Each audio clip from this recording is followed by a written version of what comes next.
All right, guys, how's it going? So nice. It's such a nice day. All right. So I've really wanted to make a statement, about this Black Lives Matter movement. And honestly, I've never felt so much emotion for a single cause. Out of all movements I've been a part of, like climate change or income inequality or education for all, this has to be one of the most blatantly fucked up things in the world. We all see the same thing. We all know the elephant in the room. We know black people get treated way worse than any other kind of person or ethnicity in America. We know that. And this movement really makes me emotional. It really hurts me to see.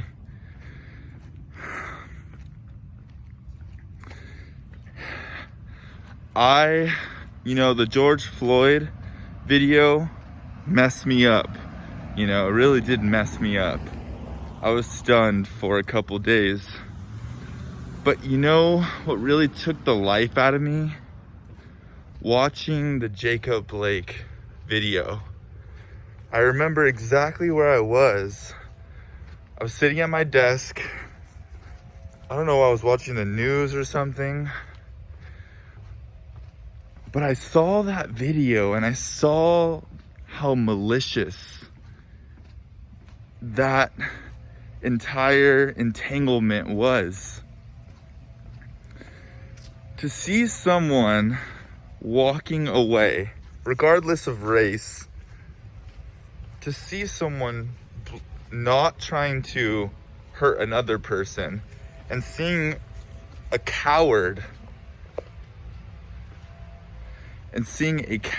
behind him go after him like he was hunting him. I've never seen that, such blatant murder. I think that was worse because we all knew his intent. His intent was to kill him.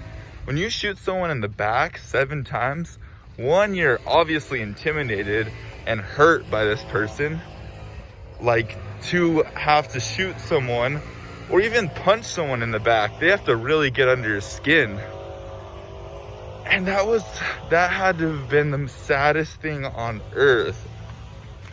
And then 2 days later, you see the Kenosha riots, and you see the 17-year-old white kid with the AR-15 walking down the street, and with the military not even feeling threatened. Is that the most obvious comparison? Like they're 2 days apart, and one person leaves dead or paralyzed and shot 7 times, and the other person is given water. Bro, I don't know. This just hurts. It just saddens me.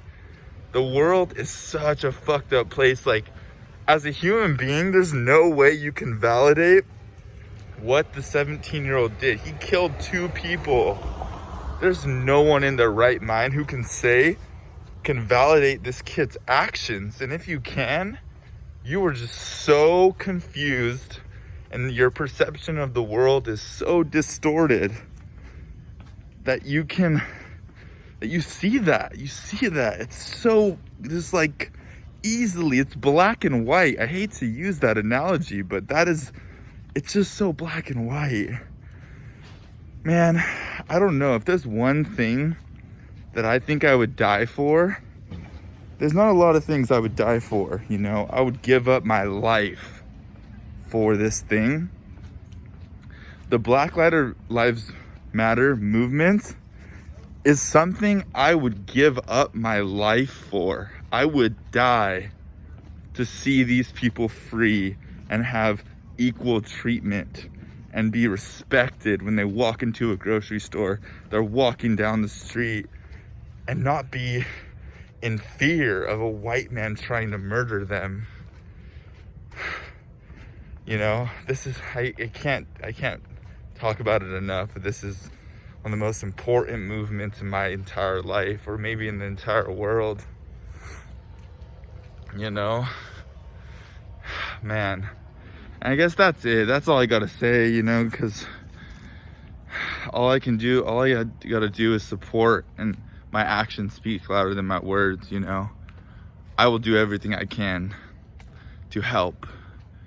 You know, I understand my privilege. I understand when I walk in the store, I don't feel a threat. I don't feel eyes on me like as intent to steal her.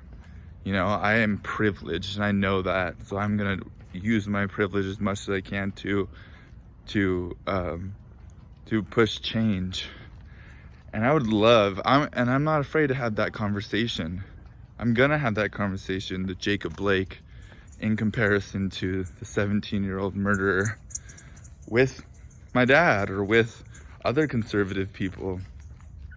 Because you need to have that conversation. You have to do your part. It's not okay. It's not okay to be, you know, just fine with racism. Like, that's not okay. You know, so anyways, that's my current rant. I'm sure more will come after that, but you know, gotta have these conversations to open people's minds. So anyways, thanks for freaking, if you listen to that all, thank you. I would love to hear yours in the comments below.